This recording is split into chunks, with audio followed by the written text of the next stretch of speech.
रामकृष्ण हरी. श्री तुकाराम महाराज गाथा भाष्य अभंग 327.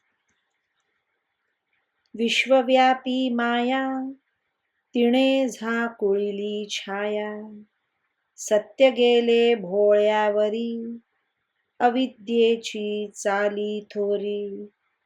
आपुलेची मन करी आपणा बंधन, तुका म्हणे देवा तुम्ही कोडीही उगवा.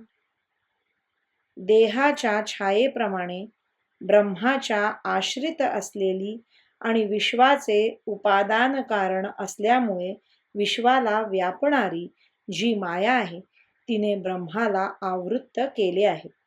त्यामुळे ब्रह्म सत्य असूनही ते भोळ्यावर गेले, कळेनासे झाले. एवढेच काय, पण ते नाहीच असे वाटू लागले आहे. याप्रमाणे अविद्येचे ब्रह्मावर आवरण विक्षेपरूपी आक्रमण फार मोठे झाले आहे. मायाकार्य देहादी प्रपंचात आपल्या मनाची कल्पनाच आपल्याला बंधन करते. तुकाराम महाराज म्हणतात, देवा तुम्ही या मिथ्या मायेच्या बंधनातून मला सोडवा. रामकृष्ण हरी. श्री कृष्ण अर्पणमस्तु.